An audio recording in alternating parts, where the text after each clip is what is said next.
Okay, let's start this deep dive with a number. A number that I think should grab the attention of, well, every single sales leader and executive listening right now. Forget what you think your new business percentage from LinkedIn is. I want you to compare your answer to this figure from the sales experts. For one highly successful consulting business they profiled, 45% of new business came directly from LinkedIn. 45%. I mean, just let that number sink in.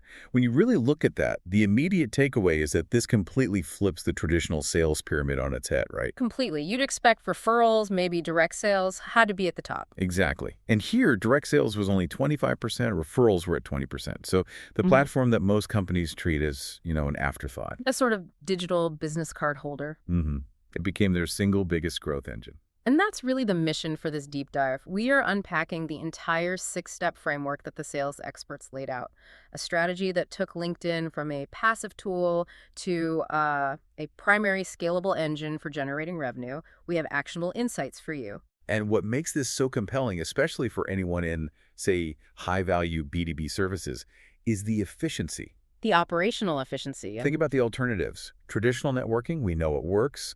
But the time investment is just massive. Travel, events, all of it.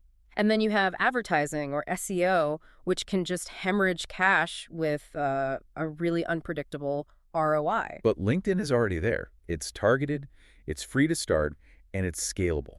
The sources really highlight that for specialized fields, this platform is the most efficient path to a client's attention. It requires a calculated effort. Not just passive scrolling. Definitely not. It's about applying a structured sales process to it.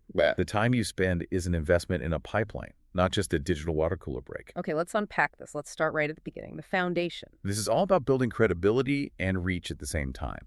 It's the setup, really, before you even start the selling function. The sales experts are very clear here. The first 2 steps are all about your digital presence. Step 1, optimize your profile.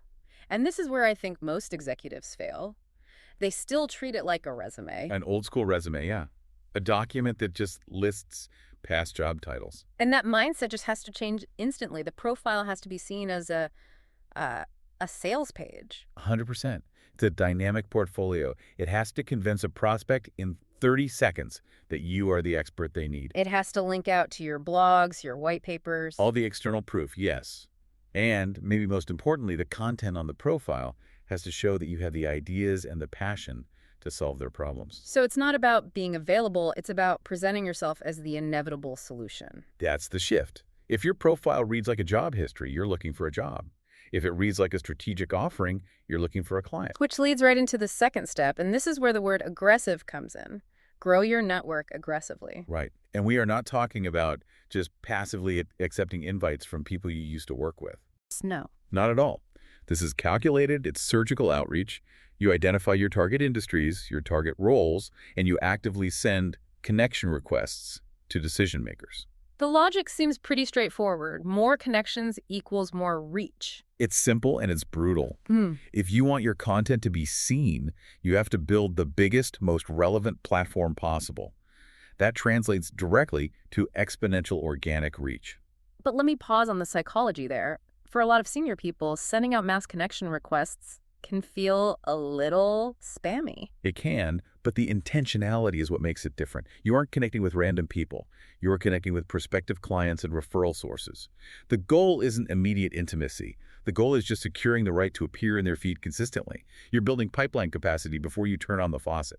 That's a great way to put it. You've set up the storefront, you've built the roads to it. Now, we turn on the content faucet. So our second takeaway is about the difference between just broadcasting and, true engagement. And this is where so many sales leaders fall flat digitally. They think that just creating the content is the end of the strategy. When it's really just the middle. Exactly. Step 3 is share content consistently and always post with purpose. Every blog post, every company announcement, it all funnels through LinkedIn. The goal is repetition, so prospects see your credibility week after week. But that only sets the stage for step 4, which is engage in groups. This is the real key to sales success. The source material is so clear on this. Dropping a link to your article on your own feed, that's just not enough. It's broadcasting into the void. It is. To stand out, you have to be a participant in the community. You have to find those local and industry groups and commit to consistent engagement commenting, and interaction. So if you're targeting healthcare administrators, for example, you can't just join a Future of Digital Health group and drop a link. It won't work. Yeah.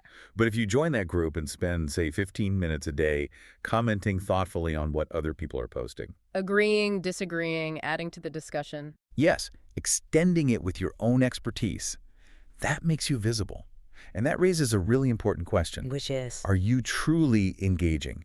The sales experts warn against this specifically.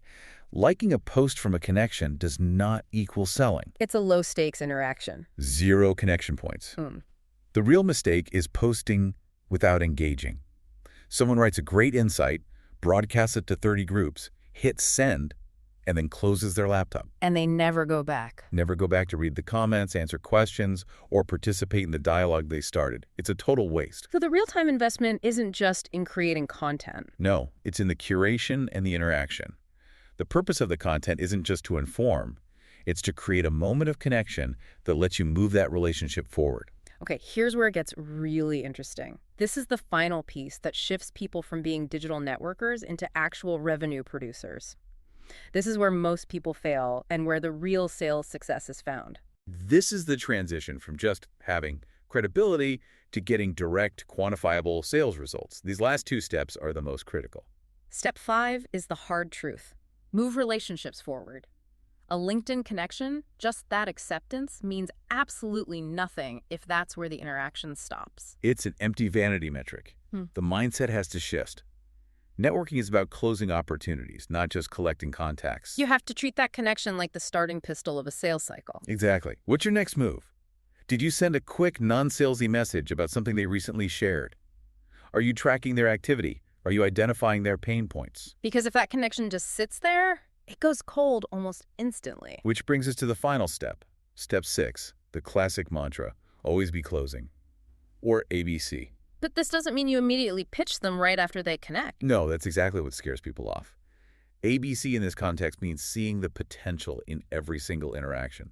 You categorize every connection quickly. Is this a potential client? A referral source? An industry resource? Or just a friend? And once you've categorized them, you act. The key is to rapidly identify that business potential and then do something about it. And this is where we have to reinforce the big mistakes to avoid. First, do not confuse chatting with selling. A lot of people do that. They network for the sake of networking. Right. They have the digital coffee chat, but they never ask for the next step. There's no strategic focus to move it toward a defined business outcome. And the most fatal mistake? Highlighted over and over in the sources. Simply not following up. All that hard work, the profile, the content, the engagement, it all becomes worthless if you let those connections go cold. Networking without action is just an expensive hobby. So what does this all mean for you, the executive sales leader listening in? It means seeing LinkedIn not as a social network, but as a high-conversion sales platform. The strategy from the sales experts is a funnel with discipline at every single stage. Optimize your presence, aggressively fill the top of the funnel with connections. Then you engage meaningfully in the middle to build that trust and credibility. And finally, you intentionally move those connections forward, identifying business potential quickly and committing to meticulous follow-up. When you use LinkedIn with that kind of strategic focus, it stops being a random social feed, and it becomes a structured system for consistent revenue. And if this framework resonates with you, the Sales Experts website has plenty more on their approach, including programs like the Rainmaker Sales Mastery Program 2.0, designed to implement this exact system. And we'll leave you with a final thought to mull over. Considering that 45% of new business came from intentional LinkedIn use for that one firm, ask yourself this. If you shifted just 10% of the time and budget you currently dedicate to channels with unpredictable ROI like cold outreach or general advertising, and you invested it into intentional, consistent, aggressive engagement on LinkedIn, what would your new business percentage look like next quarter? It's a question of calculated strategy versus passive hope. Think about that return on investment.